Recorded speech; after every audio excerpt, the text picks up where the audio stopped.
For the audience at home, please tell us who you are and your field of business. I am Kiko Guzman. I'm a ring announcer for 8 years all over the Gulf South. Did some managing in that time as well. I gotcha. But I've been out of it for about 10 years now. I gotcha. And you neglected to mention something. You also have another name, correct? Well, my actual name is Miguel Enrique Guzman. But nobody's ever called me that. I gotcha. So let's get started with the first question. How did you get into pro wrestling? Well, I have a friend. I had a friend. He's passed away since. His name was Blake. They wrestled under the name Blake Dozer. Okay. But he had an enlarged heart, wound up having to get a pacemaker and had to quit because you cannot wrestle with a I was pacemaker. about to say. But he was good friends with a fellow whose name you might know, Rodney Mack. Rodney Mack, okay. And Rodney Mack and his wife Jazz were setting up a promotion in southern Louisiana. And Blake called me because they needed a ring announcer. I showed up and they knew immediately. They didn't know who I was yet because Blake didn't show.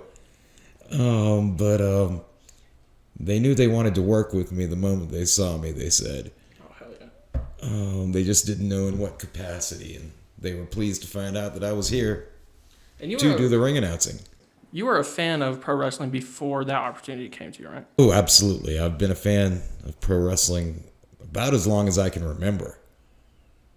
What's your earliest pro wrestling memory? Did you go to a show or something? Well, it was television at first. When I Okay. was living in Florida as a small child, I would catch, what was it, championship wrestling from Florida, professional wrestling from Florida. The Florida indie wrestling kind of thing. It I know wasn't- what you're talking. It wasn't that indie though. I mean, it had its own show.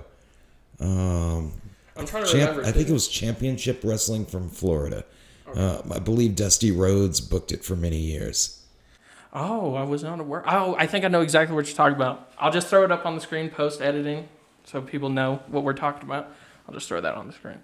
And I don't have very many memories from that. Okay. But when I moved to Louisiana, it was Mid-South. And I had a cousin that would take me to shows. He was much older than I was. And he would take me to shows because I was the only person he was related to who was interested except for our grandfather who had passed away. In Mid-South, Bill Watts' territory, there was a stable called the Rat Pack. The Rat Pack. And they had a manager named Colonel Buck Robley. And he was a wrestler as well, but by the time I came along, he was mostly managing. And the Rat Pack consisted of, there was Ted DiBiase and Jim Duggan and trying to remember the name of the other guy. You know him. He was Doink the Clown. Oh, Doink as well as many other things. I can't remember his real name, but I always remember Doink the Clown. I know his name. It is just not coming to me at this moment. They were a heel stable, and I thought they were amazing. Okay. Paul Orndorff first came to prominence by feuding with this stable. And it was all very, very exciting, and I got to see a lot of it live. And I guess that's where my love of wrestling really started. Okay, Was Paul Orndorff feuding with the Rat Pack. And Colonel Buck Robley, who was my role model. Hell yeah. I'll throw those guys on the screen so people know what we're talking about. At what moment in your life did you decide that, I kind of want to do this? Was it when your friends approached you for a ring announcer? Or before that were you like, I do kind of want to get my foot in the door somehow? Mid-South had a wrestling announcer by the name of Reeser Bowden. And I liked the jackets that he wore. Is that why you wear flashy jackets now? It might be. Okay, I gotcha. It might be. Reeser Bowden, I liked the jackets he wore. I'm like, I want a job where I can wear jackets like that. And my mother was very discouraging of this idea. And it wasn't until I was much older and actually had the opportunity that I even really thought about pursuing it seriously. Okay. And like I said, my friend Blake Dozer, rest his soul, he opened the door for me. I met Rodney and Jazz, and it was kind of magical. So you mentioned being a ring announcer, right? That was mainly what I did in wrestling. Okay, but you also had a manager character. Yes, I played a character called Waylon Prophet. How did that character come to be? Where did you get the idea for Waylon Prophet? Well, originally, it was just something I did in high school with my friends when we were pretending to be involved in wrestling. Okay. I came up with the character then, so we are talking the early to mid 80s.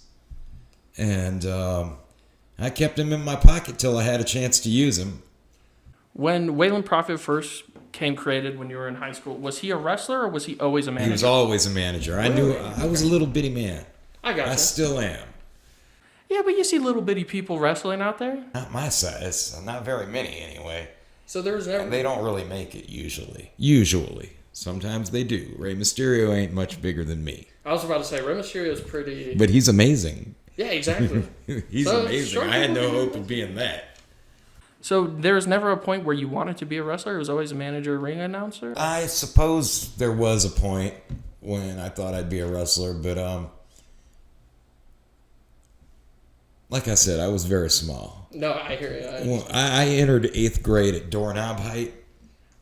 I think I was also around the same height. So don't feel too bad, man.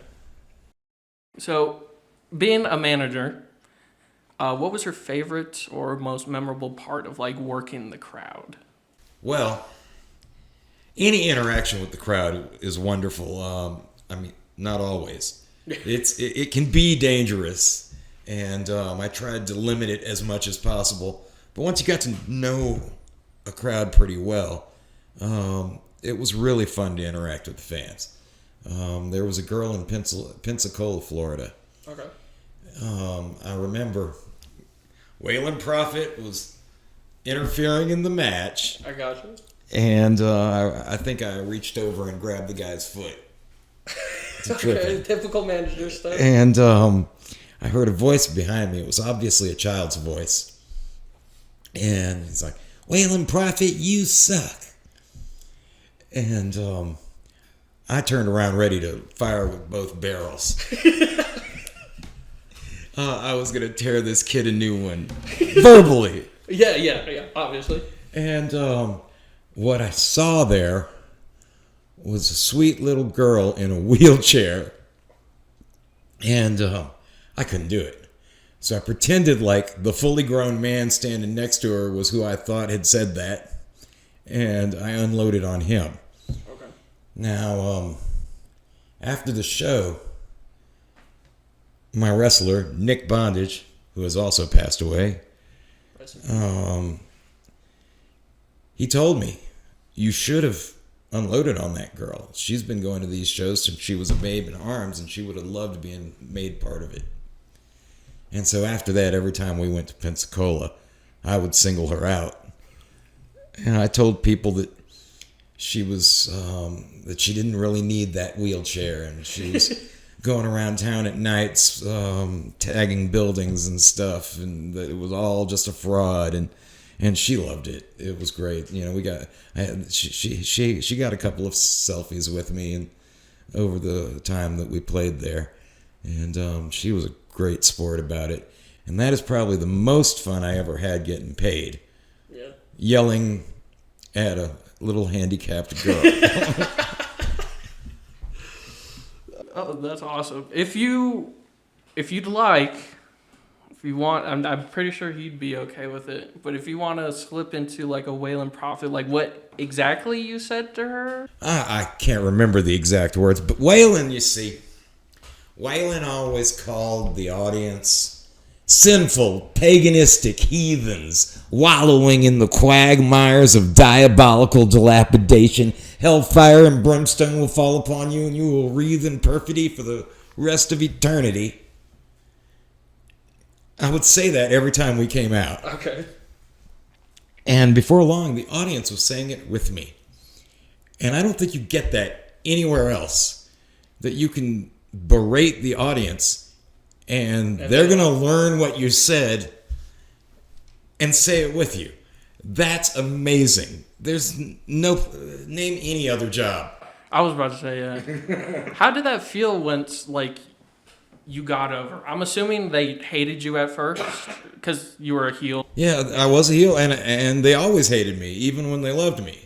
But it was like that love-hate, like, you know how they Yeah. say Kurt Angle, like, the you suck chance? Right. So that was like your version of, like, the you suck chance. They said your promo with you? Nothing I've ever done in any other... I've performed on stage with famous people. Mm-hmm. I don't want to drop names on that because we're not here talking about that. Yeah, I gotcha. But I've done a lot of things, and nothing even comes close to the feel of having the audience with you in a wrestling context. They can cheer you every time you show up, and you don't know how much of that is really about you, what you're doing. Yeah, exactly. But in wrestling, you know if it's legitimate, real heat, go away heat, you know. Yeah, you'll know. They're not having fun. But if it's the good kind of heat, where the audience is enjoying hating you, nothing's better. Nothing's better. It's beautiful. Have you ever gotten anything thrown at you being a heel? Oh yes. Nothing dangerous. Just like sodas or something? Yeah, people have thrown sodas at me. People have thrown popcorn at me. People have thrown just random things. But they were always soft. Nothing that would hurt you when. Yeah, exactly. No, like iPhones or something. Right. Nobody ever picked up a chair and threw it at me, except in the ring. And no audience member has ever threatened me with anything dangerous. So it's all been part of the show, as far as I can tell. I'm glad about that. Have you done any like spots? Have you ever been hit with anything? Well, there was this one time. I mean, I've taken a few bumps here and there. Okay. There was one time when I was part of a whole hardcore match. I remember the fella before the match. I cannot remember his name. I am sorry, sir, if you're out there. I'm so sorry that I can't remember your name, but I can't remember the name of the guy that I was managing that day either. So don't feel too bad. It's probably more me than it is you. He's going to see this and be like, I can't believe he didn't remember me. Actually, I think my wrestler was named Sean Paul. Okay. It was definitely Paul, because I remember it rhymed with all. The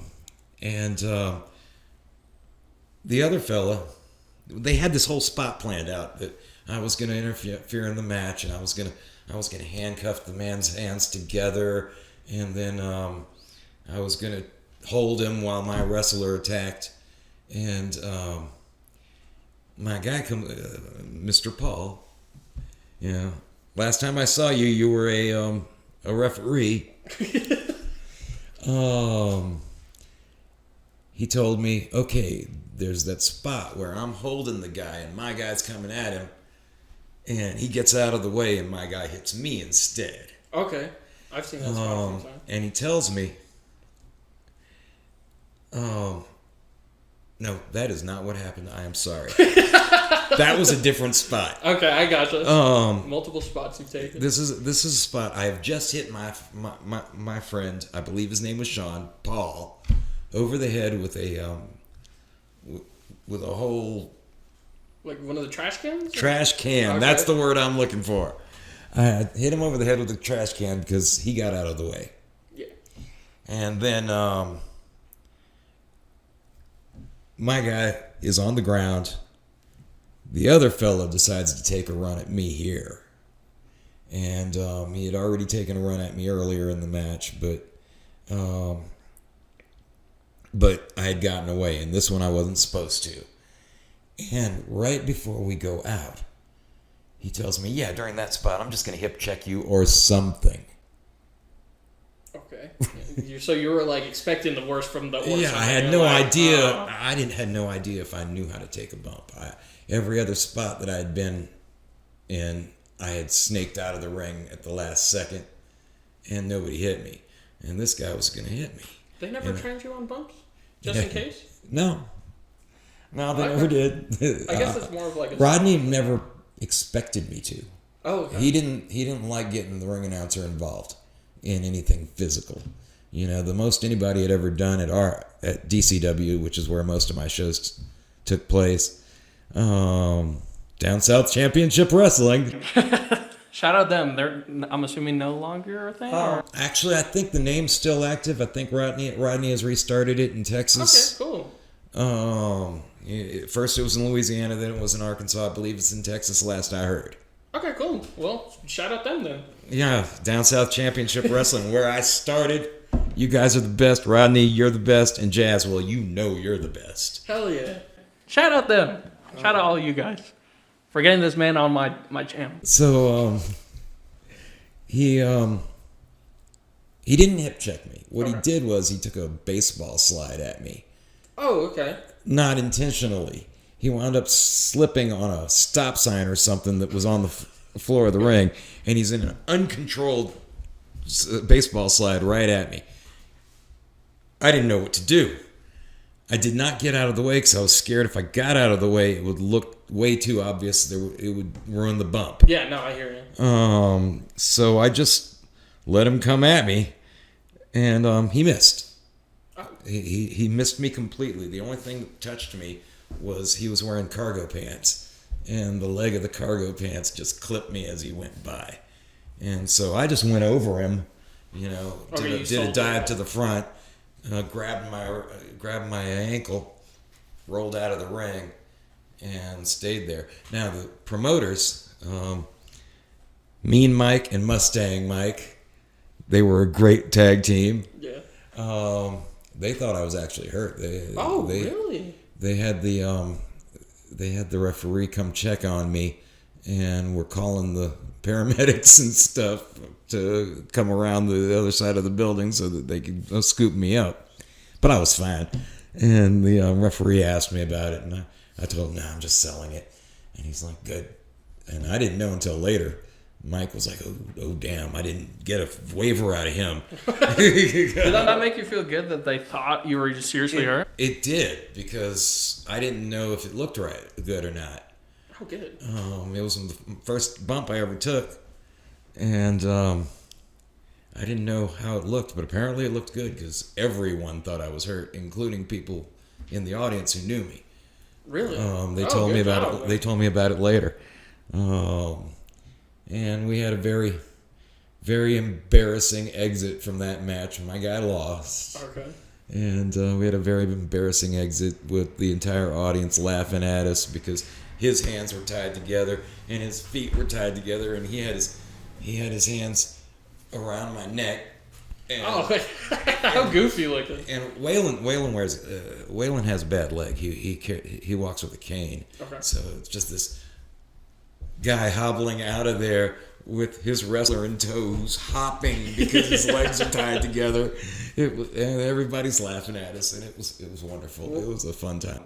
Was that one of the moments where people threw stuff at you as you were leaving? Like, oh, that's what you get. I don't recall being hit by anything. Okay. So if they threw something during that time, it must have missed us, or at least me. Okay, I gotcha. So something that I like to consider, and we've talked about this, my brother and I have talked about this, and I want to know if you agree with the sentiment or not, or if you have different opinions about it. But we like to compare pro wrestling to theater almost. Absolutely.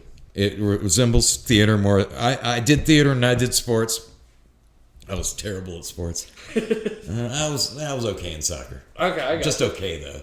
I couldn't take the ball from you, but if I managed to get my hands on it, my feet on it, I could put it anywhere on the field that I wanted to. It was that part was easy. It was all the running and catching up with people and taking the ball from them that was hard. Yeah, okay, I got you. Shout out you. But I've done sports and I've done theater, and from the inside, not actually being a wrestler, I expect a lot of wrestlers will have a different opinion on this. From the inside, it is much more like theater than it is like sports. the part that I played in the business anyway. I gotcha. Yeah, I guess that's all I have on that one. I gotcha. I'm not sure if you've seen this, but how was it like setting up like the ring and like you? What did you call it? A call sheet? Yeah, Did they call give sheets. to everyone? Sometimes they call them formats. Okay. Not everybody has them. Only the people who have a regular television show usually do. Okay. So I've only had to deal with those, I don't know, half a dozen times at the most, and I did 200 or 300 shows. Okay. Between Waylon Prophet and Kiko the ring announcer, I mean. But out of hundreds of shows, I probably only had to deal with a format maybe a half a dozen times. Okay. How did the shows run then if they didn't have a call sheet format paper? Well, you had a card, and the promoter would talk to each individual match on the card to let them know what he expected of them. And if they added anything on the fly, often the only person that knew it was the person that was doing it. Okay. A little weird because you don't always know who is going to be there until the day of the show. Okay. So call sheets, like I said, are only for the promotions who have regular television. Yeah, I gotcha. Something that's more like guaranteed, kind of. Yeah. Okay. They'll have most of their men on contract and that sort of thing. Most of the boys will be their boys, and the only people from the outside will be like a couple of people in the last couple of matches maybe. Okay. So call sheets are not entirely common in independent wrestling, but they're very important in anything that's got regular television. Okay. That makes sense. I feel like that makes sense. So moving forward, I'm assuming. Well, I know because we have conversations. But you still watch the product. You still watch WWE. So, on occasion, yes. WWE's never been my flavor. Okay, what has been? Like TNA kind of stuff? I enjoyed TNA quite a bit.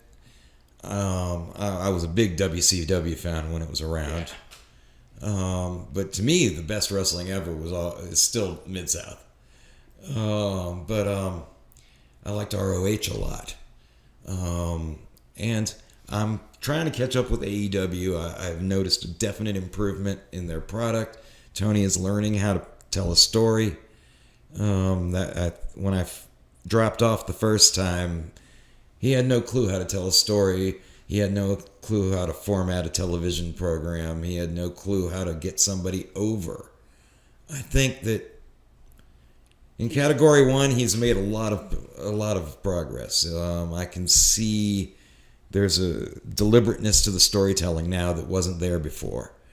He's also somewhat better at getting people over. Somebody at that company is anyway. Okay. Formatting a television show, they're still making rookie mistakes over there. But the product has improved. I'm trying to catch up. I'm enjoying it. Actually, for the first time in probably a decade almost. That's good. I'm enjoying wrestling I'm seeing on television. Not counting NXT. I loved NXT for a while there. Do you still watch NXT now? I don't right now. I don't have a service that provides it. Oh, I gotcha. But no, I feel like when Triple H and William Regal now, were running things over at NXT, I think that was a really good show. I'm sorry that did not translate very well in most cases to Nitro, because I would have liked to see a lot more of that on a larger stage. But it didn't seem like it was in the cards. Nitro, the cruiserweight, right? Not Nitro, Raw. Oh, Raw. Okay, I see what you're saying. Well, Triple H is in charge of WWE now. Have you seen any of that? I've seen some. Okay. I've seen some. I think last year, the whole Bloodline storyline was probably the best thing going for the last couple of years. Yeah, I was about to say. For a while. And, I've always liked Cody Rhodes. I've always liked the Rhodes family. Cody being probably my least favorite of them, but I like him a lot. So that's saying something. I like him a lot, but I was more a Dustin fan. I was more of a Dusty fan than I am a Cody fan. But I love Cody. He's great, and I'm glad he is where he is right now. I think American wrestling kind of needed that right at that moment. That, all-American boy. Oh, I see. Son of a plumber, man. Yeah, like the little Boy Scout kind of. Yeah, I think America needed that. It's been a while. Now we're going to segue into the first segment of this interview. I'm pretty sure you saw it. What are some of your wrestling hot takes? If you need any examples, I got a few in my head. I'm not exactly sure what you mean by a hot take, but let's... Something that would stir up some controversy. So on my channel, I had a video with Iggy, and one of the hot takes I had was that I thought overall as a wrestler, Cody Rhodes was better than Daniel Bryan, Bryan Danielson, whatever you guys want to call him. All right. So that was one of those. And then my other hot take, that Iggy disagreed with me on this one. I thought that the Money in the Bank became so, I don't want to say oversaturated, but like to the point where it was kind of meaningless because a lot of people kept cashing in and failing. And I was like, they should just get rid of it. So something along like those lines. Those are both actually very good points.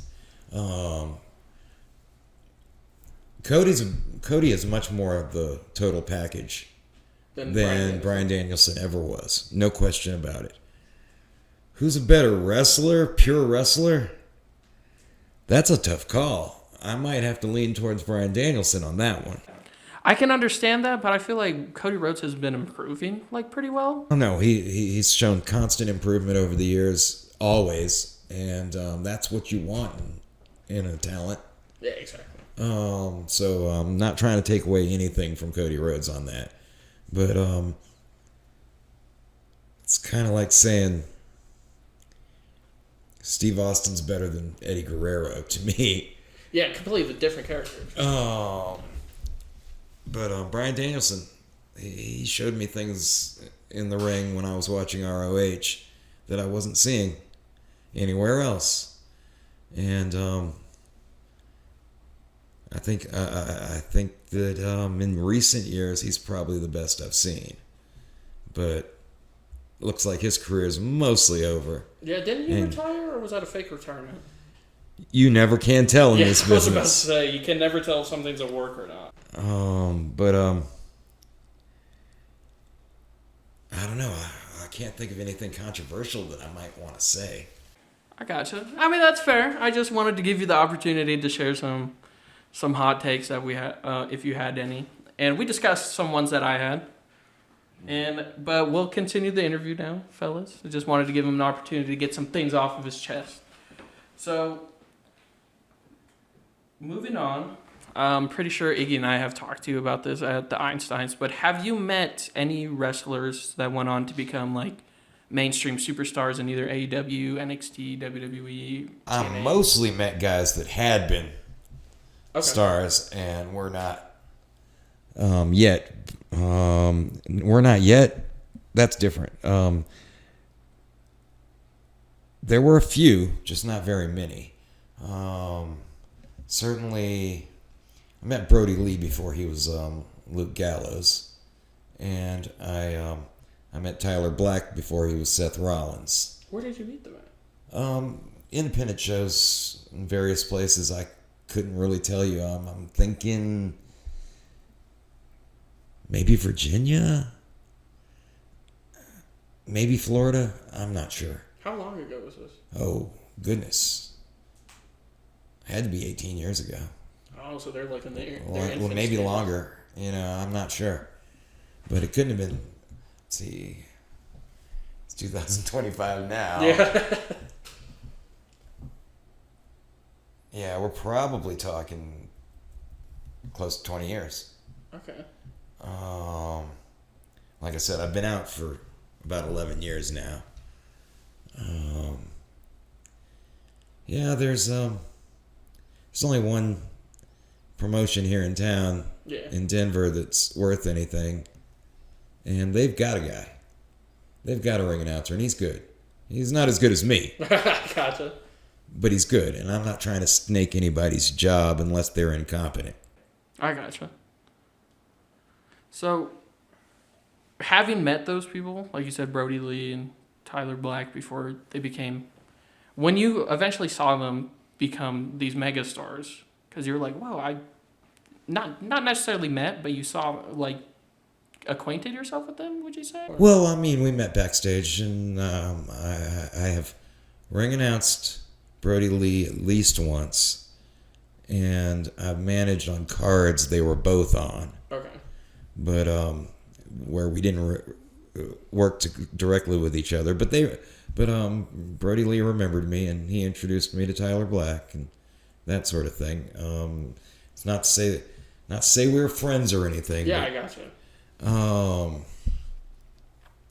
And well, there was that one time that I met a young man. I'm trying to remember what they were calling him on television. Well, Wyndham Rotunda.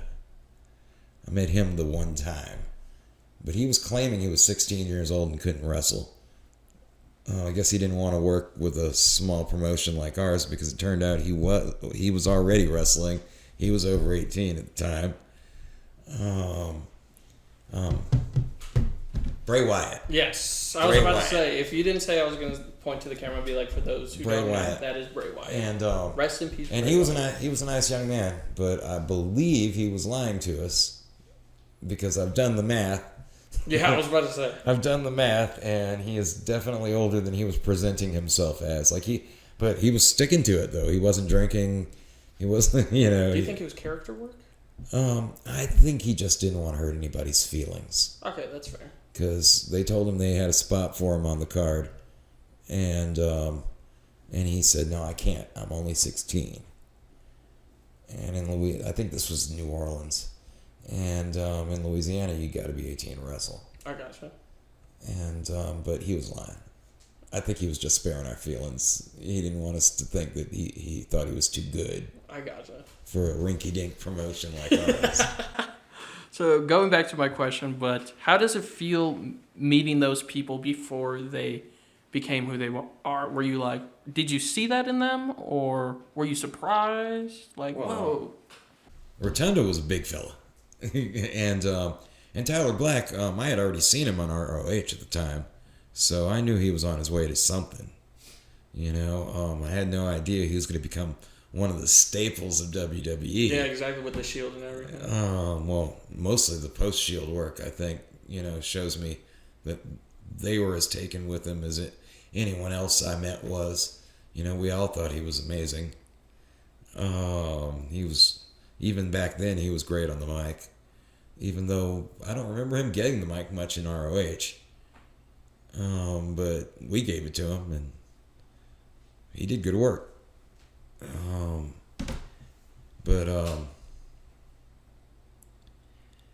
does it feel? I mean, Brody Lee, well, he's huge.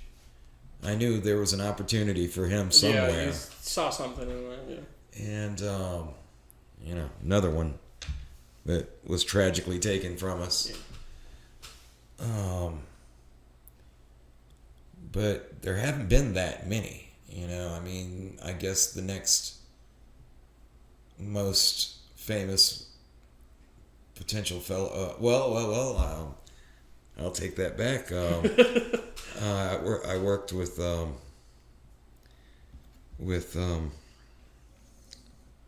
Lance Hoyt on several occasions, and I absolutely knew that he was going places, and I feel like he didn't go as fast as I expected, but AEW seems to like him, and like in the episodes of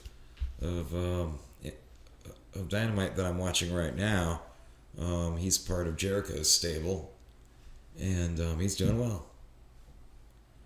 And no, he's not part of Jericho's stable. He's part of Moxley's stable, Oh, I know which stable you're talking about. Yeah. Gotcha.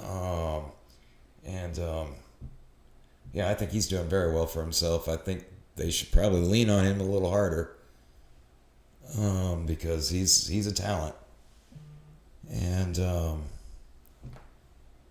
what is it they call him? The Murder Hawk?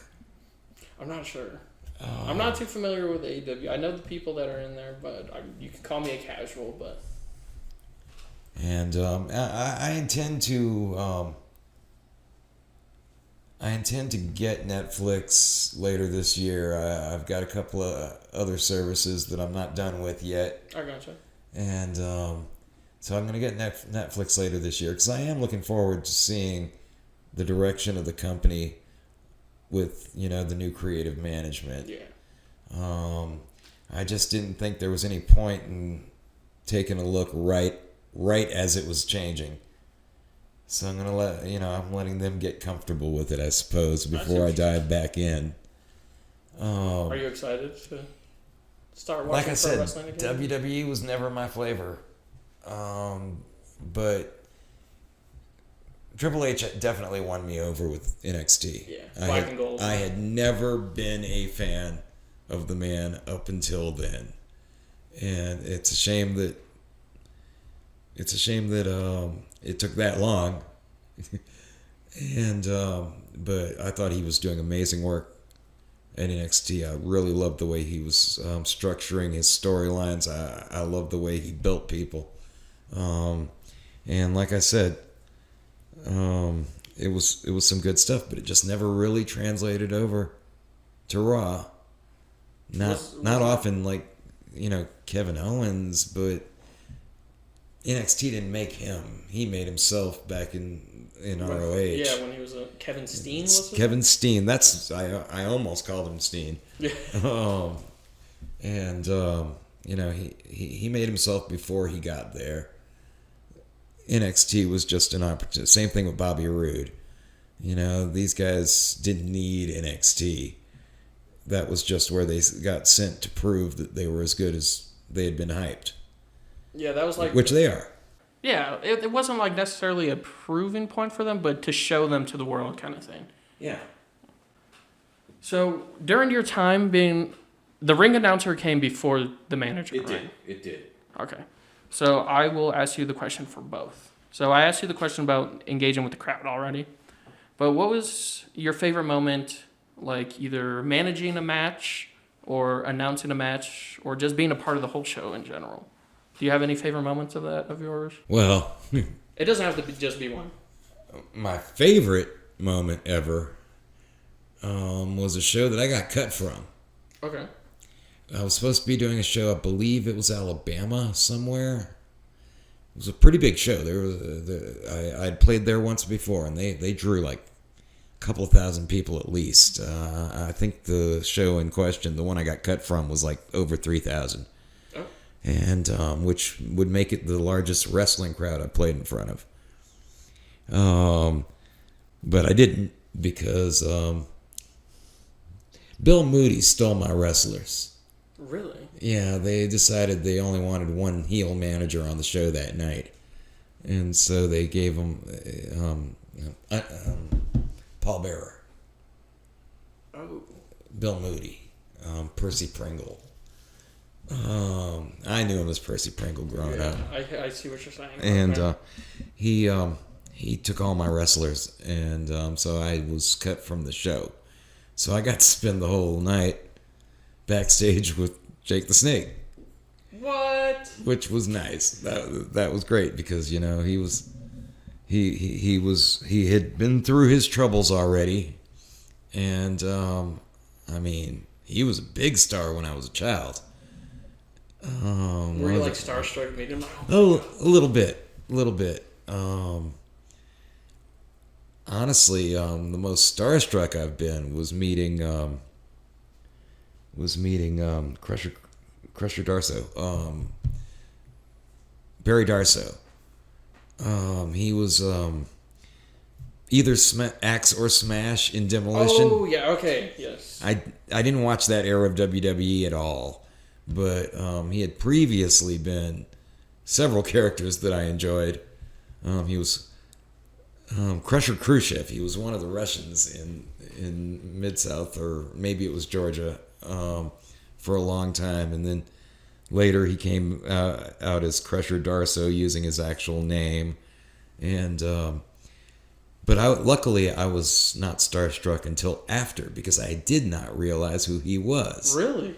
Because he introduced himself under his WWE name. Oh, okay. So I pretended to know who that was, but I did not. You're like, oh, I pretended to know who that was, but I did not. Then later, my wrestler that I was managing that day, same fellow as before, Nick Bondage, he's like, so, what'd you think of Darso? And I'm like, Barry Darso? He's like, yeah. Was he here? And he's like, dude, you talked to him. I'm like, who was that? He's like, the guy from Demolition. Were you upset at yourself? Like, oh my God. Absolutely. I was embarrassed, and I was mortified, and I was upset about the missed opportunity. If he had told me his name, if he had told me, hi, I'm Barry Darso, you might know me as Axe or Smash, whichever. I think it was Axe. Okay. You might know me as Axe. I would have gushed over him and probably looked like a fool. So either way, it would have been a bad kind of outcome. Yeah, it looks that way. But did you ever get to meet him again? Only a couple of times, but well, he didn't really have time for me after that first time. I see what you're saying. I think he might have been a little miffed that I didn't know him, even though I pretended to. He could see through it. He's a smart man. And I don't think he had any time for me after that. And it might have been he just didn't have time. Yeah, that's fair. Busy man. But he's a hell of a worker, and I would have loved to have told him how much of an impact he had on my childhood. But then that's also calling him old. Yeah, I mean, that's fair. Either way. But going back to the question, you said your favorite moment was that show that you got cut from. Was it because of you were just hanging out with Jake the Snake? Or that's absolutely the reason. did you guys just sat back, watched the show? Was he a part of it? He didn't want to watch the show at all. Oh, okay. In fact, most of our interaction was he would tell me, he would say something to me just to get my attention. Tell me a little story about something that had happened to him once upon a time, just to get my attention, and then send me to the bar to get him a drink. But I must have done that 9 times. 9 times he would order Cuervo Silver doubles shots, and I must have gotten him 9 of those. Oh. And I wasn't the only person that got him a drink. Oh. But he managed to put those boots on and go out there and work. Really? And he wasn't sloppy. Wow, you could tell he was old. You could tell he didn't have what he had physically. Yeah. But he wasn't sloppy. Oh, that's cool. But 22 drinks in him. Man, he must have the metabolism of a god or something. Yeah, he must. He must. Did you watch the rest of that show by any chance? Well, I was mostly backstage, and everybody was crowding around that one little monitor, so I didn't get to see much of that particular show. Okay. Honestly, I haven't watched much of any show that I was in. Really? Unless somebody sends me a DVD, which does happen on occasion. I hope those DVDs exist. I might try to look for them. Well, no, these looked awfully handmade. Oh, darn. Sometimes somebody would send me or hand me a DVD at the next show of the last show. Do you have any of those? I should. Somewhere in my garage, there should be at least a couple, I don't know, a dozen maybe. Mostly DCW shows, though. Okay. Which I was unfortunately cut out of. Nobody bothered when they did the editing. They didn't do the announcing. Really? Yeah, they Why? came out, That's like so crucial to like pro wrestling. I don't know. It was they had time constraints. It was all intended for broadcast on a open access channel, Okay. and they didn't think my part was important. I guess. Damn, that's unfortunate. I don't think Rodney and Jazz had anything to do with that. Okay. That was the guy with the camera. His name was Jet. He was a good kid, but yeah, I think I was cut out for time considerations on all those shows. Damn. You still got to see the wrestling though. Yeah, hell yeah. So, do you have a favorite part, like as a ring announcer? Like, was there a favorite match that you like? You had more enjoyment announcing than others? Well, I don't know. I mean, I did have some favorites, I suppose.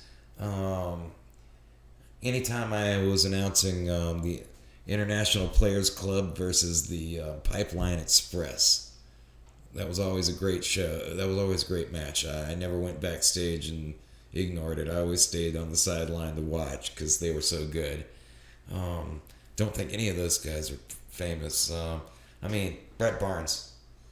If you looked him up, you'd discover, he's done a lot of work for a lot of places, but I wouldn't call him famous, just independent wrestling famous. He was one of the International Players Club. Double Trouble, a tag team from Texas. The original Double Trouble, I should say.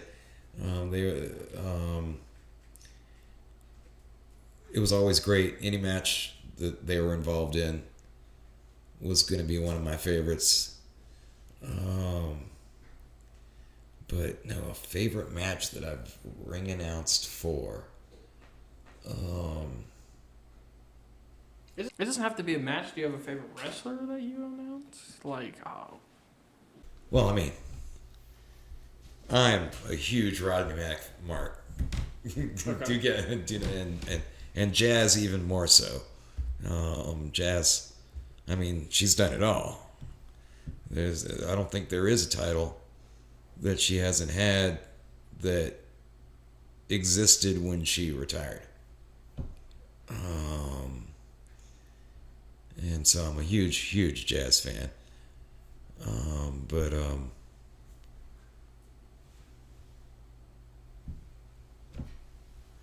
I'd like to think about it. A favorite wrestler that I've ring announced for.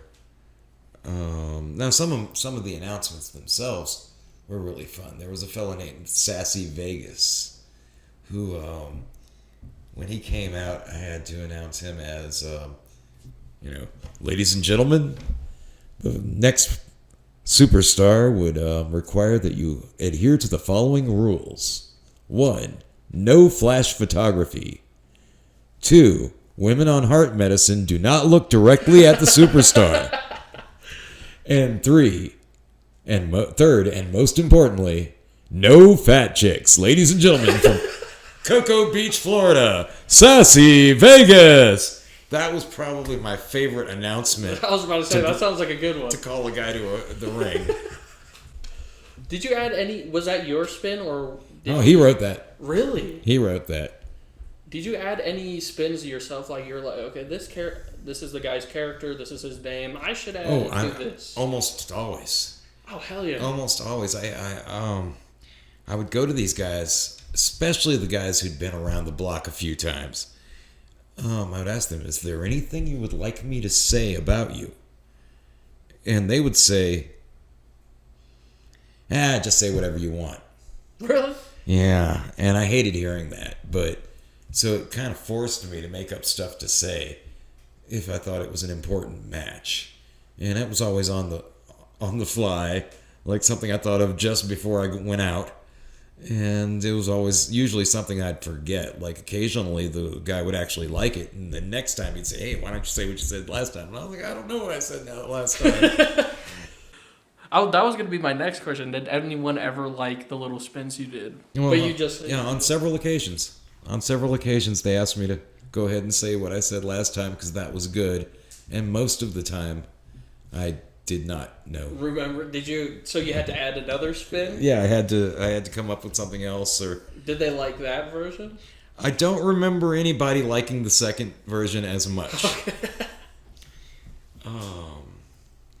And there was a fella named Angel of Sin who was basically doing an Undertaker gimmick.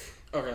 You may have seen him in FCW.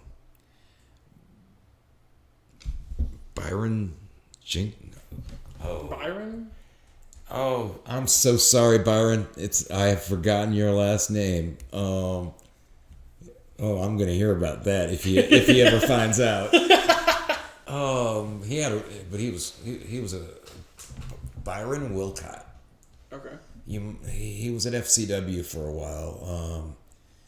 And so you might know the name because they used his real name over there. But he was Angel of Sin, and he was supposed to be from the pits of hell or something. Okay. And I used to feed his manager lines to use. Really? The one that he stuck with was, may the Lord have mercy on your soul, because the angel of sin will have none on your body.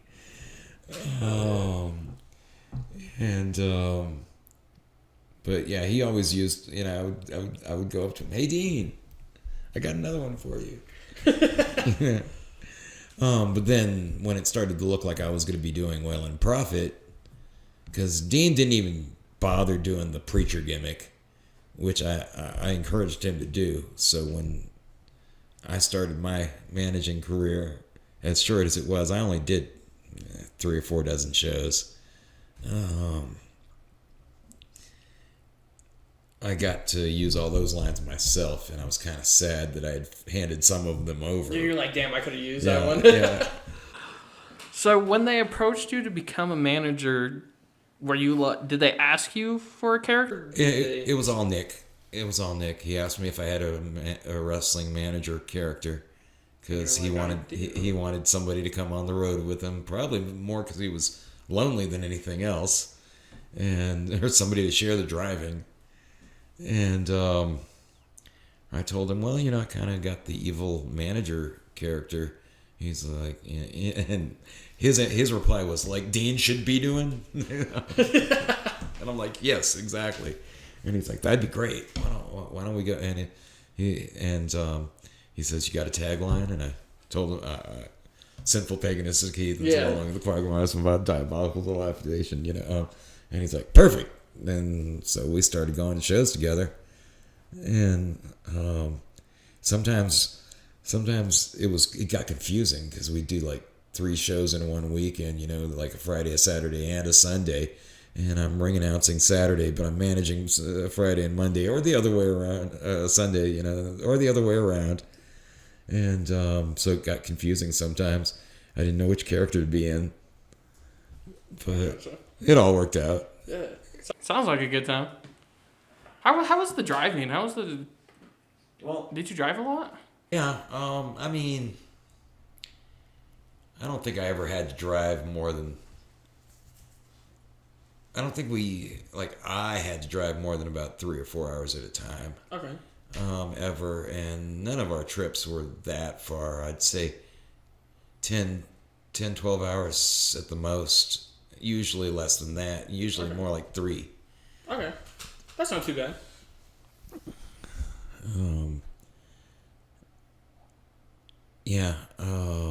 I don't think I ever had to go farther from Lafayette, Louisiana than, maybe Stanton, Virginia. And usually it was more like Pensacola, which is only like 2 or 3 hour, 3 hour, 5 hours at the most, if I remember correctly. Okay. Not too bad. Wasn't excruciating on you. No. So earlier you said that you didn't watch like that era of WWE with Axe and Demolition. My mom couldn't afford cable. I gotcha. And you also said WWE wasn't always your flavor. Right. I was certainly more of a WCW, Mid-South, Georgia Championship Wrestling kind of guy. I gotcha. WCCW over in Texas, world class. Okay. Was there ever a point in your life where you just stopped watching pro wrestling in general? Like, oh, I don't have the time. There was. When I found out that not everything was on the up and up about these programs, I was like, what's the point? If it's all predetermined, it's just like any other TV show. Why would I want to watch that? It didn't last very long. I'd say the late 80s, the early 90s. By 92, I was back. You're like, I love this shit. Yeah. By 90, I'd say in the late 80s, I quit. By 92, I was back. It did not last that long. Really? So what? Why did you think about that and like, I'll just want to stop watching? Well, for a while, I don't want to use the fake word, but okay, it's scripted. When I realized that these were stories, it made me feel like, well, that it's not legitimate because of that. But years later, honestly, it was because I stopped in Greensboro, North Carolina to do an independent show for no other reason than I was tired of driving. And I stopped. I saw that there was a show, and I pulled into the parking lot. There were seats left, so we went in, and it was the first time I saw Fallen Angel Christopher Daniels. Oh, Christopher Daniels. Hell yeah. And being there live reminded me of what it was like when I was a kid going to Mid-South. And I don't know. And then the NWO happened. I'll admit, I was sort of watching WCW before that happened. Okay. But it was only because it was on when I was eating breakfast. I gotcha. And so I would watch it. But then Hall and Nash show up, and the NWO thing happens, and it reeled me right in. And I became a fan all over again, just like when I was a kid. Did you watch that whole invasion angle where like DX went to? Oh yeah. When they were showing up at WCW shows, and not getting let in, and bringing tanks and stuff with them. Yeah, they went all crazy. Yeah, I was watching during that time. Did that ever make you go like, oh, maybe these WWE guys know what they're doing? Well, I would say that honestly, putting the belt on Shawn reminded me of back when he was like Midnight Rockers in AWA. Yeah. And I feel like that's what made me pay attention to WWE again. Okay. And it lasted for a while, but then McIntyre cutting penises off, and May's giving birth to a hand. And what was the chicken called? The gobbledygooker? No, he was a turkey. Oh, the gobbledygooker. Okay. Yeah, there was too much silliness. I feel like there's a little bit of silliness now with like the New Day and all those guys, Bootios and stuff like that. There's something But funny. it's fun from them. Yeah, okay. It's fun from them. It's not all like that. Mm-hmm. I remember I gave WWE a chance when Ricky the Dragon Steamboat first showed up. Okay. But they just called him the Dragon and put him in a stupid-looking dragon costume. Yeah, that was... And I hated it. So I turned the channel almost immediately. I was not interested in seeing, when Jim Duggan coming out and just being all I mean, yes, he's cross-eyed, but he was obviously playing up the cross-eyed. No, I hear what you're saying. And it was just stupid. He was a one-note character in the WWE, and I hated that. He was a complex man who had motivations in Mid-South, and now what was his gimmick? He was patriotic and stupid. Yeah, they've done that a few times. You've heard of the Eugene character, right? Yes, I remember Eugene. Yeah, he was also just like played up to be just that. I don't know. Maybe it was. That's another great worker who he'll always be known for Eugene being Eric Bischoff's R-word nephew. I like how you did that. Which is a shame because there's a lot of talent in that package there. But it wasn't his fault, Vince That's tells just you what you creative, got to do, but it's not like that now. Yeah, which is good. So I'm glad to hear about that. I'm willing to give him another chance. Good. I think you should. We watch it on most of the time, so Right. I think you should give it a try. Yeah, I think I will. Especially with this being John Cena's last year. I like Cena as Peacemaker better than I ever liked him as. You never liked Cena, Super Cena, any of that? Dagadama? What was he? My memories of him crystallize around that time that Batista was just showing up. Yeah, they debuted around the same time. When he was Deacon Batista? Oh yeah, with Devon Dudley. I remember that. I felt like that was a waste of Devon, and in retrospect, kind of a waste of Batista. I mean, he had to get his foot in the door somehow, right? But sure. Everybody starts somewhere, Booker T had to start as a comedy character in WWE, and that hurt my feelings. Did it? It did.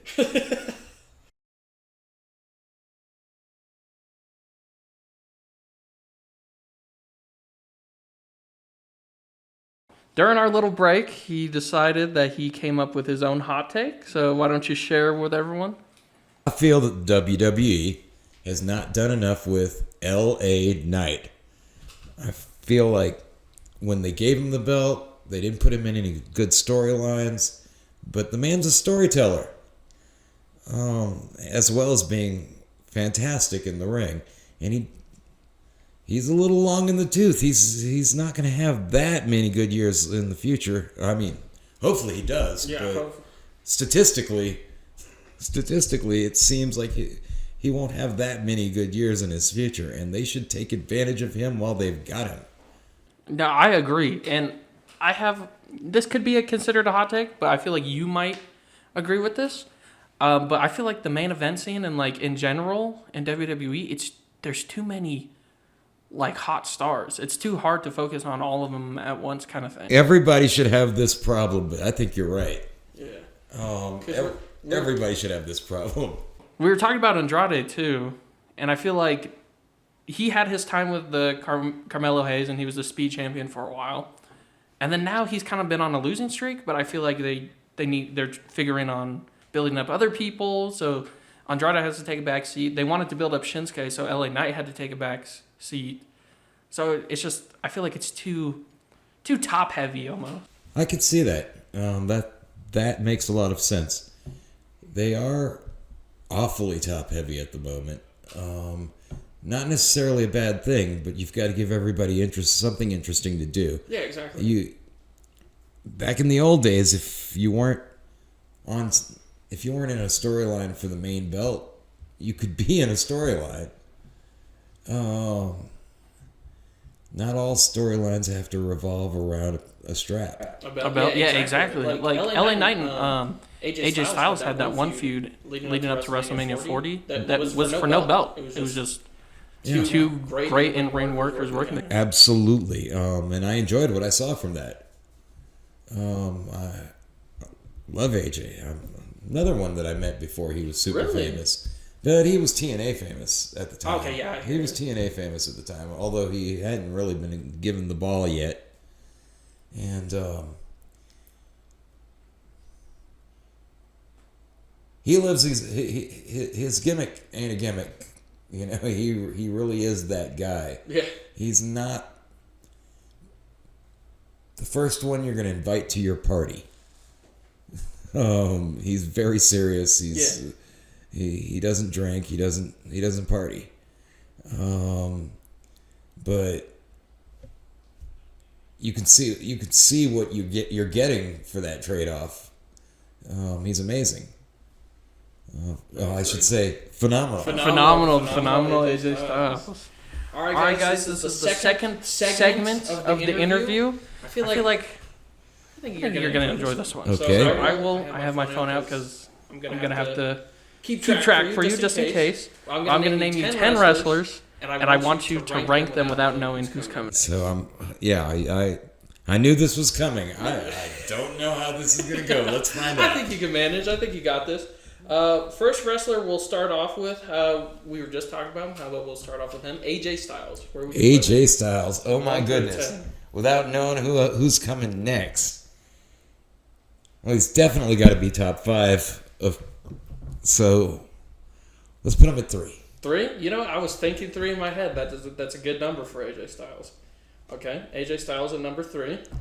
So next on up, we got next. Wow, I just said that twice. John Cena. I told you I never was a big fan, but he's certainly a star. And yeah. But this can be your list, your subjective list. Yeah. But do you think someone's going to be worse than John Cena on the list? I don't think.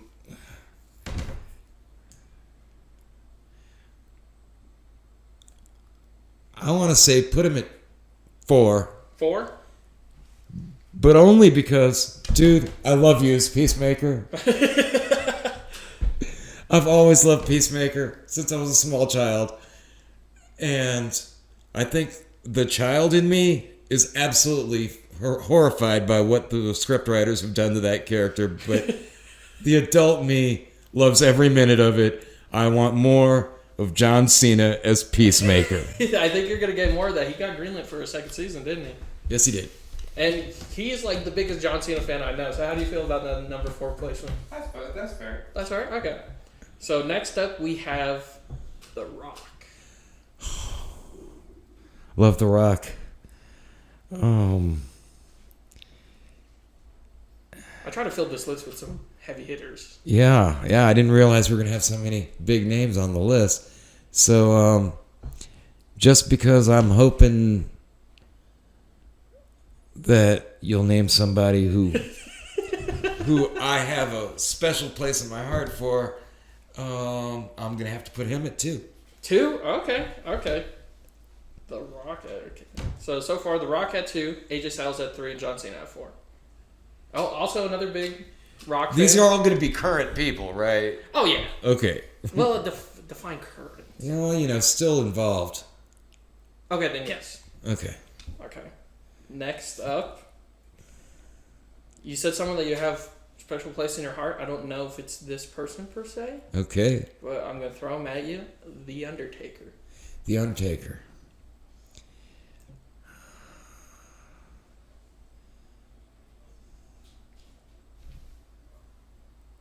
You have 2, 3, and 4 filled up. Yeah, I know. And be perfectly honest, if I'd known then what I know now, he'd probably be 4. So I guess I'm going to have to put him at 5. Really? Yeah. Okay. The Undertaker at 5. Okay. I'll throw another modern wrestler. I mean, like I said, they're all currently modern. But I feel like you'll have an easier place to put this one. Kenny Omega. Kenny Omega. This will probably bite me later. Because, 9.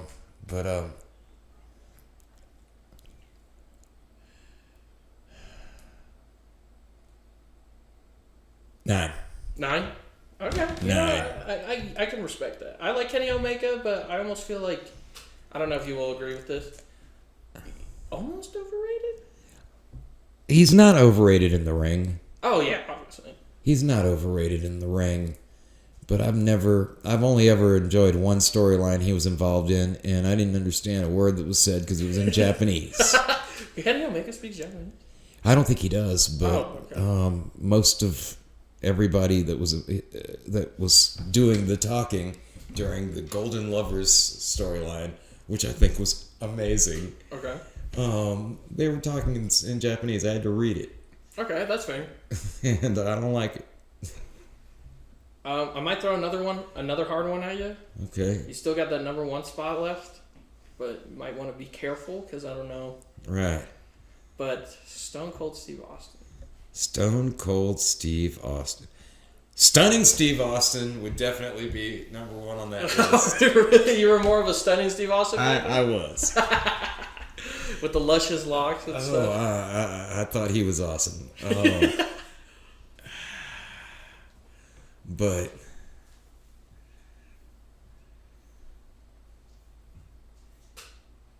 and the top five's only got one left, right? Yeah. Yeah. Unfortunately. Oh. I'm an optimist. I am hoping that there are names that I would rather have in the number one position than that. Okay.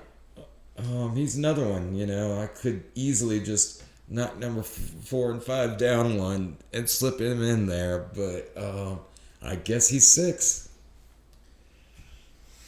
Interesting, but I mean, you gotta do what you gotta do, right? Yeah. This list would look a lot different if you'd given me all the names at once. How do you feel about the list so far? It makes no sense whatsoever. Okay, I'll throw. This one might be a softball for you. Okay. We talked about him earlier, but Triple H. Triple H. I'm glad. As a wrestler, I have never enjoyed Triple H. That might be a hot take. I agree. I have never enjoyed Triple H as a wrestler. It wasn't until he took over in NXT that I started to see anything in him. And, oh my goodness, did I see a lot. You didn't like the Hunter Hearst Helmsley at all? I did not. But you like the Stunning Steve Austin? I did. I mean, similar in aspect, but completely different. Different time periods and different characters. Yeah. I feel like Steve pulled it off. But Triple H never looked natural to me in any character that he ever played. Even like the whole Motorhead biker guy. Well, that a little bit. Yeah, just a little bit, but nothing. That more a little bit. But I'm a big Lemmy fan, so when he started using Lemmy's music to come to the ring, I softened on him quite a bit. Gotcha. But he was never one of my favorites. So yeah, I guess I'm gonna have to put him at 10. 10. Oh, okay. That's fair. I will agree with that. Although if Hunter, I like you better than Kenny Omega. Okay, I think we have 3 more left, and yeah. What are my notes? So I still have 1, 7, and 8. 1, 7, and 8. Oh, this is a terrible list. You could potentially come back. Yeah. I'm not gonna put the one that I think he'll put at number 1 yet, so I'll save him later. Okay. But Roman Reigns. Roman Reigns is really good. Yeah, I agree. Not exactly to my tastes, but I mean, you can't say anything negative about the man. That's what I'm saying. Maybe during the Big Dog era when he was being like forced on us. Yeah. Now, but even then, that wasn't him. that's true. That wasn't him. But again, I'm being an optimist here that you're going to name somebody I really, really like. So I'm not putting him at number 1. So what's that? 7? We have 7 and 8 available. Yeah, I can't put him at 8, but I'll put him at 7. 7? Sorry. I just didn't know you were going to be on this list at all. Well, I'll throw you the one that I think you'll put at number 1, and then we got one more after that. Okay. Shawn Michaels. As a human being, I couldn't possibly rank him very high, but as a wrestler, he definitely goes in number 1. Shawn Michaels, there's nobody like him. We just recently watched his matches with The Undertaker at WrestleMania. That is like some peak... He's like in-ring skill, yeah, and storytelling. Nobody. I don't know if anybody's ever been better in the ring than Shawn Michaels, and that includes Bret Hart. And I'm sorry, Bret, I actually do like you better than I like Shawn Michaels, but nobody's been more entertaining in the ring ever than Shawn Michaels. Okay, and the last person I had on the list who's going to go in the number 8 spot was Cody Rhodes. Oh. I'm sorry, Cody. Okay, so the list we have, as made by you, unfortunately, I did kind of screw you over by not telling you everyone off the bat. No, that wasn't screwing me over. That's how this works. That's entertainment, guys. That's how this works. But we'll start from 10. So in 10, we have Triple H, and then we have Kenny Omega at 9, Cody Rhodes at 8, Roman Reigns at 7. Stone Cold Steve Austin at 6. The Undertaker at 5. John Cena at 4. AJ Styles at 3. The Rock at 2. And then Shawn Michaels at 1. Now that you read it out like that, It's not. It doesn't seem that's that not bad of such a list. bad. That's not such a bad list. Look at all the heavy hitters on there. Yeah, I was about to say all the No, heavy not hitters. everybody can be top 5. Yeah, and I feel like your top And 5 all- is respectable. And almost everybody you named could be in a top 5 if the other guys weren't there. That's why I tried to make it hard. I'm like, who are you going to put in that number 1 spot? No, it's got to be Shawn. If you could change things around, would you change anyone else to like a number 1? Or? No, I think Shawn would be my number 1, even if you gave me that list ahead of time.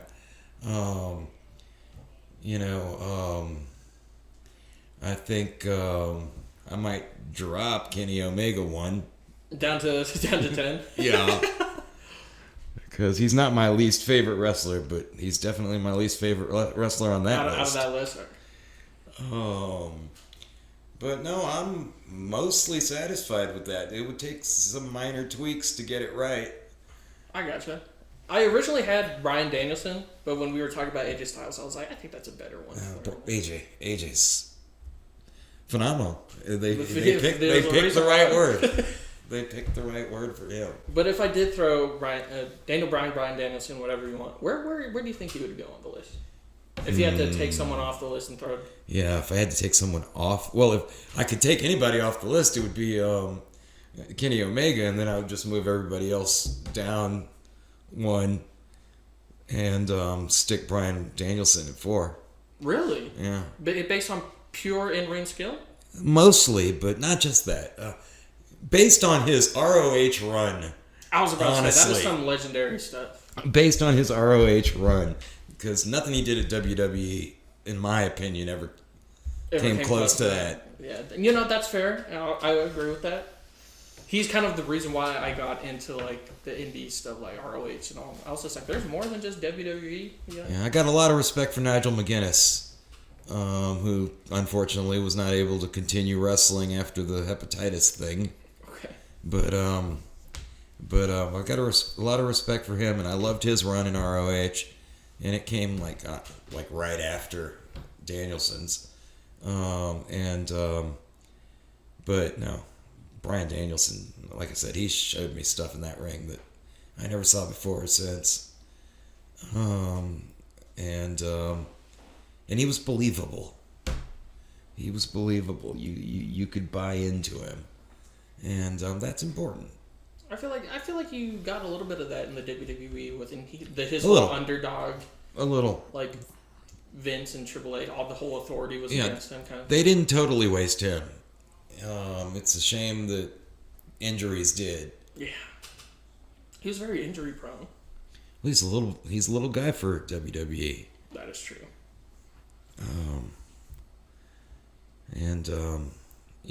I don't know if he was my favorite ROH champion, but Up there. he was definitely up there. And he's probably the one champion at ROH that the one guy I got to see his entire run. And that was some good storytelling. And I don't know if I kind of feel like they just happened upon some good storytelling at that point. Because I don't think they intended it to go like that. The good storytelling in ROH was like, what's his name? He works backstage at WWF now. The leader of Age of the Fall. Jimmy Jacobs? No, that's not it. I'm not. Nothing's ringing a bell in my head. But he had this group called Age of the Fall. That's where Tyler Black first started getting noticed, and Necro Butcher, and but that was probably some of the best storytelling that I've seen in ROH. Was any storyline that they were involved in. I think the name is Jimmy Jacobs. Jimmy Jacobs. Definitely Jimmy, and something with a J. And that was really, really good stuff. I think Samoa Joe's run and the Samoa Joe versus CM Punk matches. In ROH? Yes. Yeah, those are some good stuff. That was some amazing storytelling there. Christopher Daniels, when he was ROH champ, they did some great storytelling. And really, that's, as far as television wrestling is concerned, that is the most important thing. Storytelling? Yes. Oh, yeah, 100%. You can have 5-star matches at independent shows, and that's what puts butts in seats next month. But when what keeps them coming is when you got a television show, you need the good storytelling. Yeah, no, I agree with that 100%. I felt that way, like we talked about AEW having hurdles and finally getting their footing, but when their storytelling was like piss poor. Yes. Like they relied on when they were wrestling over video games and stuff. Yeah. Okay. I only got 2 more questions for you, and then we're going to do the last segment on the interview, which you saw, but I allowed people, like in my inner circle, I asked people who are fans of pro wrestling if they had any questions for you. Right. So we'll get on to that next. Right. But these are kind of personal, so if you want to like limit them, I won't for you. I'll be happy to not answer any question that I don't feel like answering. That's why I sent them to you ahead of time, just in case. But first question I have is there something that you wish you did differently during your time as a ring announcer or a manager? Something that I wish I did differently as a manager. Because there certainly isn't as a ring announcer. I mean, if there's anything that I wish I'd done better as a ring announcer was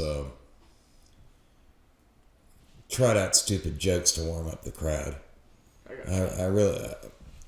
I don't feel comfortable just telling pre-prepared jokes to a crowd. No, I got you. It's kind of like stand-up almost. Yeah, and but I feel like if I'd gotten good at that, it would have helped a lot to get the crowds invested. Mm-hmm. And that was something I slacked at. But as a manager, is there anything that I wish I had done different?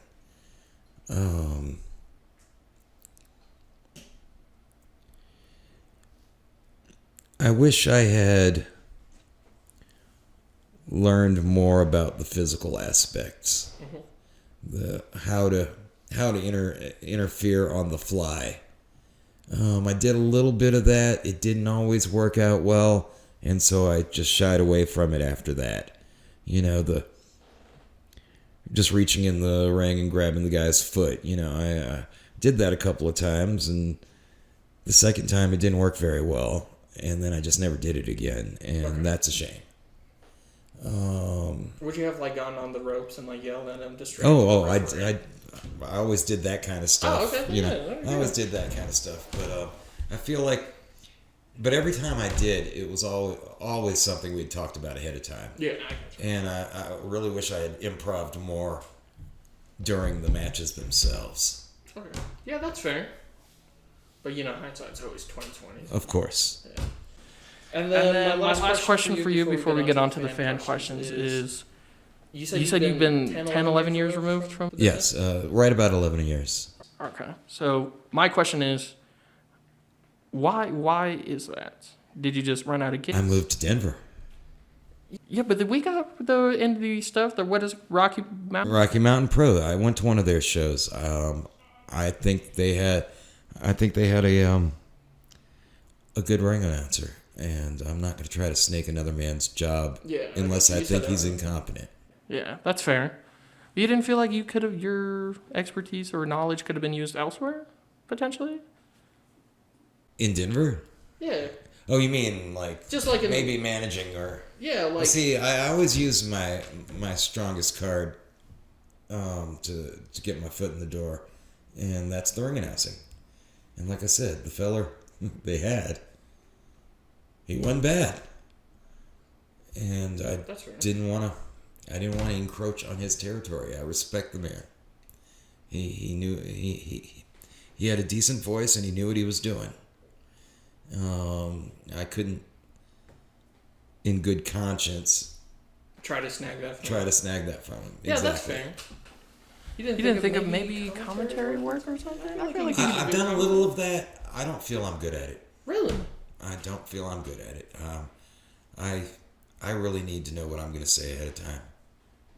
I can do a certain amount of improv, but it has to be within a framework of things that I've already decided to say, and that's a lot harder when you're doing commentary. Maybe if we were doing the kind of commentary that they do in WWE, where you've got a prompter that's telling that you tells what you. to say and changing it when they feel like it. Maybe I'd be better at that. Okay. But I've never had that opportunity. The times I have done commentary, it was very much on the fly, and I felt like I was working without a rope. It felt dangerous. Yeah, no, I kind of understand. Without a net, not a rope. Both work, you know? It's like Working without a net, there was nothing to catch me, because if I... No, it's not for me. Maybe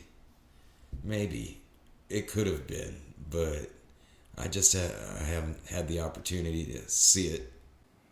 That's fair. And the second part of this question, and I'm pretty sure I already know the answer, but do you miss working in the business? Absolutely. Absolutely. Managing is the most fun I ever had getting paid. And ring announcing is probably the one thing I do better than anything else. And it was never how I made most of my money, but I think I excelled in that one niche more than anything I ever did do for a living. I hear you. You find... Including strip club DJ. Which I have way more than my 10,000 hours in. That could have been a character. So I'm just going to add another question in there before we get on to the last segment. No problem.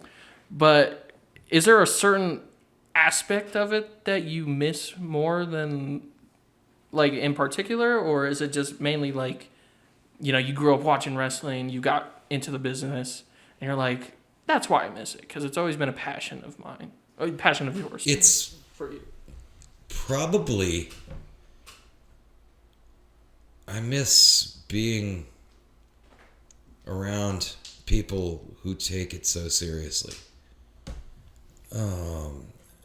It's a performing art unlike any other, and nobody goes into it unless they love it, or hardly anybody goes into it unless they love it. Yeah. And being around the people who have that kind of attitude, Like that same passion. yeah, is the thing I miss the most. Absolutely. Because it's almost like infectious. Like it makes you more passionate. It does. about It does. Because imagine if everyone just showed up to the job and like didn't care. You wouldn't care then. Right. Can't be the only person. I've caring. done lots of jobs where it didn't seem like people cared. Yeah. Wrestling has never been one of them. 'Cause I feel like it's such a tasking job. You can't half-ass. No, you cannot. So yes, I miss being amongst people who take it as seriously as I do, or more so, even. And other than that, I miss that energy that you get from a crowd that you don't get in any other performing art. I've heard a lot of I've watched a lot of interviews like Chris Van Fleet and stuff like that. And he always asks retired wrestlers, he asked Batista recently, do you miss it? And Batista's just like, oh yeah, I miss it. He was like, there's nothing better than the crowd singing your music or that feeling. It's like, he called it an addiction. Yeah. Because you just want more of it. I can totally sympathize with that. And I've never gotten it on the level that he's gotten it. Yeah, I was about to say, I've never experienced it at all. So. I've never been the focus of a show. He has.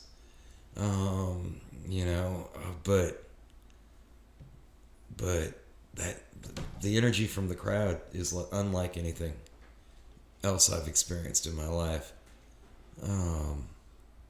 And I miss that more than anything else. That rapport. That, and like I said, being backstage with people who love it as much as I do. That's a fair response. I like that response. So now, that's enough questions from me. We're getting on to the last segment of the video, giving opportunity to other people to ask you some questions. Because not a lot of people have come across someone who's been a part of, like, even indie level pro wrestling. Right. Most people just watching on the TV, you know, and stuff like that. So I have the questions written down, only a few, because most people were kind of, I just assumed I would ask most of the questions. Right. So they would be like, whatever, right? There's some goofy ones in here that you might, That's fine. that might be nice for you to take a break for. So the first question I have, which is the goofy one, this comes from Tyler. You know, you've met him quite a few times, a goofy individual. Yes. But he said, how do you get your mustache and beard so well done? I don't know. I just do it. Do you use anything? As you can see, I'm growing out something too. Do you use any like conditioner? I use the same conditioner on my beard that I use on my hair. Okay, that's fair. That's fair. So mainly just genetic on your. I suppose. You know, scissors. Scissors are important. A lot of trimming and stuff. Yeah. Is it hard to keep No, maintain that? Really? not at all. Does it ever bother you? Like, oh my god, like it's facial, or just get it off of me, kind of thing. It never takes. No. Actually, I have a hard time sleeping if I ever shave. Really? Because you just feel 'Cause exposed. my hair brushes against my face and wakes me up. Oh, okay. You know, that's fair. So the long hair is more distracting than the long beard. Yes, absolutely. Okay, that's fair. That's fair. I will keep that in mind. Make sure grow my stuff out. And then another question I have, it comes from him because he's a big pro wrestling fan. He asks, well, I guess I should say it's my brother's question. He asks, is there any advice for newcomers on discovering gimmicks? Because you discovered your Wayland Prophet gimmick. Discovering gimmicks. Well, this is going to sound awfully cliched, but you find something in yourself that makes you different and you amplify it. It's really not any more difficult than that. Now, you can go the route I did, which is a little harder, and you find something in yourself that you think is different and then do the exact opposite. Okay. But yeah, it really is that simple. If you complicate it more than that, you're gonna have a hard time delivering. So is the hard part overthinking? Like thinking that there's more to a gimmick than just... Well, I think that's a case-by-case sort of basis, but in my experience, yes, absolutely. Okay. In my experience, if you overthink it too much, you're going to spoil it. But I think that that's going to be different from person to person. That's fair. Yeah, you find something in yourself that's interesting, that makes you different, and either amplify it or do the exact opposite. Okay, I hear what you're saying. Can you put that into perspective with a character that you've seen, like through your time watching pro wrestling? Like this person had this, and then they amplified it. Well, I think Shawn Michaels is the perfect example of a fella who found something in himself, amplified it, and rose to great heights doing it. You know, he comes off as that kind of cocky jerk. Yeah, literally the jerk. And he has used that. You know, first off, he had the self-awareness to recognize it, which not very many people can do that. And he found a way to amplify it and, more importantly, make it endearing when he needed to. Some of that DX stuff probably came straight from the heart. Yeah, more like just more natural Shawn Michaels coming out, just having fun kind of thing. You know, Bryan Danielson, I think, made as much as you can out of the "I'm just a wrestler" Yeah, that's fair. thing. I think other people have taken that pretty far too, but I don't think anybody ever took it to that far before. I don't think anybody took the "all I do is wrestle" to the WWE title before, you know. How do you feel about Gunther?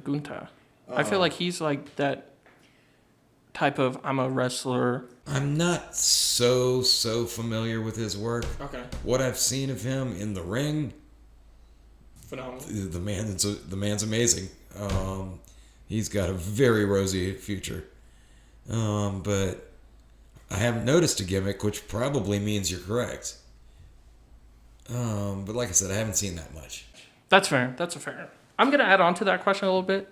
Do you think the advice changes for baby faces and heels, like depending on where, or do you think you choose a gimmick and then go where it feels natural?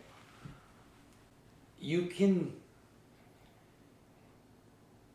do a lot more stuff that isn't natural as a heel than you can as a baby face. So if you want to have a really long career using the same gimmick, it has to be something that's close to your heart.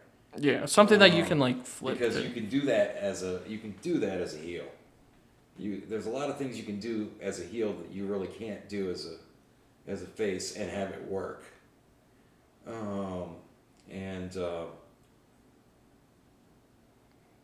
Definitely coming up with a gimmick for a heel, you've got a lot more latitude. But if you go too far from your core being, then it's harder. When it comes time to turn your face, there's nothing to work with. So I would say the advice, if you want a long career, is the same for both. Okay, that's fair. Because you have to be able to do both for the longevity of the career. Oh, certainly. But like I said, you can do heel stuff that will work for a long time. But if it ever comes time to switch you, to flip you over, to turn you, it's hard to get a lot of heel gimmicks over as a face. So they're kind of a trap. They're good as long as you're not. Okay, that's fair. That's fair. And the last fan question I have comes from my cousin, so shout out you. But we kind of touched on this earlier about you were like, you don't want to say the word fake. Right. Most people use scripted because it's like theater. But she asks, what are your thoughts when someone says that pro wrestling isn't real wrestling? Like when they mean it as like an insult, like, oh, that's not. Well, what I will do is I'll redefine the terms. Instead of saying, I'll say, what do you mean by real wrestling? You mean like collegiate wrestling? Well, you're right. Pro wrestling is not collegiate wrestling. Collegiate wrestling is one thing. Yeah, exactly. Pro wrestling is a lot of things. You don't have to use words like fake. You don't have to say real or not real. Everything that collegiate wrestlers do, professional wrestlers do, except for one thing: wonder whether or not they're going to win.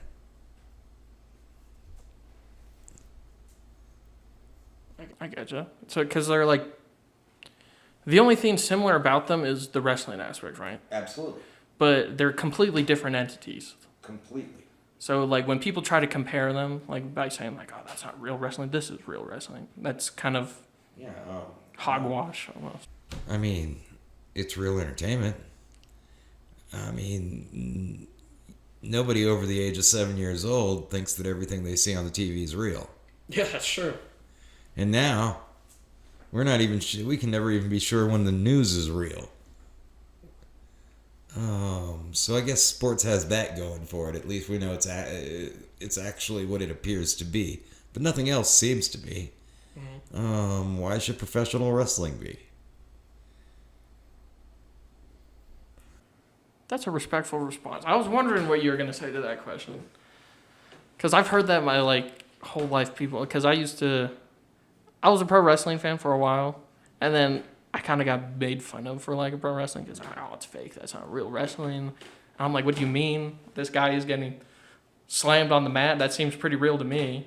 And I'm like, scripted? Sure. But Wait, you mean those kids on Stranger Things back in the 80s didn't really go to the Upside Down? Yeah, exactly. I'm shocked. People are like they're okay with calling pro wrestling fake, but television and movies are all fake too. They tell a story, they do the same thing. It's television. Well, that is all the questions I have for you. Thank you for coming on to the channel. I was happy to do it. I'm very glad. That's why I asked you, because I was like, if anyone were to be willing to do so, I feel like it would have been you. So I'll give you a chance if you want to look into the camera, shout anything out or whatever. Do you have any? Well, shout out to. I'm gonna limit my shout outs to anybody, to people who are alive at this point, because all the friends that I've lost in this business. But shout out to Rodney for giving me that first opportunity. You made a child's dreams come true. And of course, Jazz, you're the best. You're like Bret Hart, the best there is, the best there was, and probably the best there will ever be. Other than that, most of the people I'd like to shout out are not with us anymore. And let me see.